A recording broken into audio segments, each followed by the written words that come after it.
Financial markets పై పట్టు సాధించాలనుకునే వాళ్ళు Revanth conduct చేసే వెబినార్ కోసం ఈ నెంబర్ కి కాల్ చేయండి.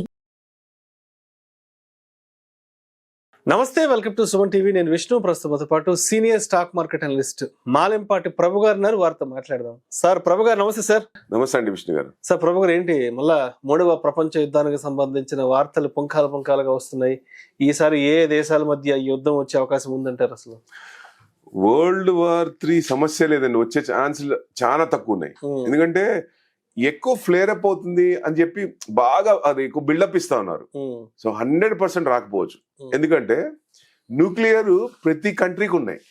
ఇప్పుడు మనకు కూడా 132 ఉన్నాయి, పాకిస్తాన్కి 117 ఉన్నాయి. ప్రతి కంట్రీ దగ్గర న్యూక్లియర్ ఉన్నాయి. ఇప్పుడు సపోజ్ రష్యా వాడు యుక్రెయిన్ మీద వాడాడని చెప్పి నాటో వాళ్ళు వాడిన, యుఎస్ కూడా ఎంటర్ అయినా, అందరు ఎంటర్ అయిన తర్వాత అన్ని ఎక్కువ అవుతాయి కదా. డెఫినెట్ గా అలాంటప్పుడు ఏమవుద్ది, మనం న్యూక్లియర్ వాడితే ఎలా ఉంటది పరిస్థితి ఏంటి? అసలు ఏమైనా ఉంటుందా? గ్రోత్ ఉంటుందా? కనీసం గడ్డి కూడా మొలవదు, కొన్ని సంవత్సరాలు మొలవదు.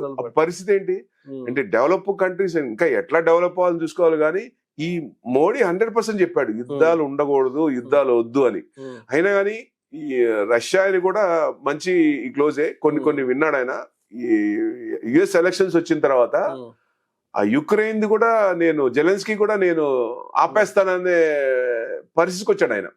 ఆపేస్తానని మాట కూడా ఇచ్చాడు. కానీ ఇమీడియట్ గా ఏమైంది, ఈ బైడెన్ నాటో ఆర్మ్స్ అన్ని వాడుకోండి అని చెప్పి మళ్ళీ దాన్ని కొంచెం చేశారు. దానివల్ల కొంచెం ఫ్లేర్ అప్ అయింది. కానీ ఇక్కడ ఏంటంటే it's a game between Russia and US. వీళ్ళిద్దరే. ఇప్పుడు రష్యా దగ్గర యురేనియం ఉంది, ఆయిల్ ఉంది. మీరు ఆయిల్ మామూలుగా వచ్చి రేట్ పెంచితే కొంటారా? కొన్నారు కదా. ఏదైనా అన్సర్టనిటీ ఉండి హడావిడి చేస్తేనే కదా కొనేది. యుఎస్ దగ్గర ఆర్మ్స్ ఉన్నాయి. మామూలుగా ఎవరన్నా మామూలుగా రొటీన్ గా ఉన్నప్పుడు వచ్చి కొంటారుగా. ఏదైనా ఏదో ఒక పానిక్ క్రియేట్ చేసి ఆపద వస్తుంది, మనం సేవ్ చేసుకోవాలి, మంచి పొజిషన్ లో ఉండాలి అంటే అవతల తట్టుకోవాలన్నా మన దగ్గర కొన్ని ఆర్మ్స్ ఉండాలి. ఆర్మ్స్ ఉండాలని ఏం చేయాలో వాళ్ళ దగ్గర కొనుక్కోవాలి. యుఎస్ అనేది గోడ మీద గోపినే. అంటే ప్రతి యుద్ధం చూసాం, వాళ్ళు రెచ్చగొట్టి అవతల వాళ్ళ ఆర్మ్స్ అమ్ముకుంటారు. అంటే వాళ్ళ ప్రధాన వ్యాపారం వెపన్స్ అమ్ముకోవడం, ఆయుధాలు, అణ్వస్త్రాలు అమ్ముకోవడం వాళ్ళ మెయిన్ బిజినెస్. ఎన్ని యుద్ధాలు చూడండి. అసలు యుక్రెయిన్ చూడండి ఎంత ఇదైంది. ఈవెన్ రష్యా కూడా చూడండి ఎంత ఇబ్బంది పడుతున్నారు. మళ్ళీ జీడిపి పెరగాల, మళ్ళీ దాంట్లో డెవలప్ కావాలంటే ఎంత టైం పట్టుద్ది, ఎన్ని డబ్బులు నాశనం, ఎంత మంది లైఫ్ ఉండదు.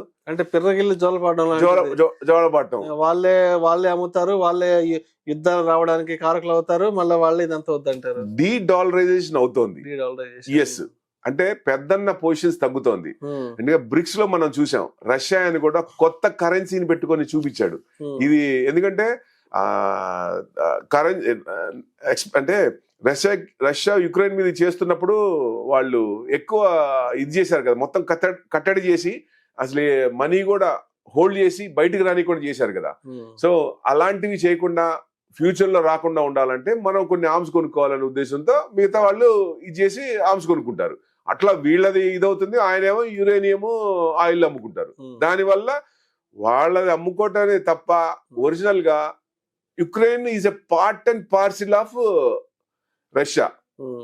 2 సంవత్సరాలు పట్టుద్దా వాళ్ళని యుక్రెయిన్ ఎంత పాటు, రష్యా ఎంత టైం పట్టదు కదా. అక్కడే లాజిక్ ఉంది. దాన్ని ఎక్స్పాండ్ చేస్తూ ఏదో ఉంది సంథింగ్, దీన్ని బాగా చూపించి వాళ్ళ పనులు వాళ్ళు చేసుకుంటారు. That's the main thing. War రాదు, ఇది రాసుకోండి, వరల్డ్ వార్ వచ్చే ఛాన్సే లేదు, న్యూక్లియర్ వార్ వచ్చే ఛాన్సే లేదు. Thank you sir. Thank you so much Rao గారు.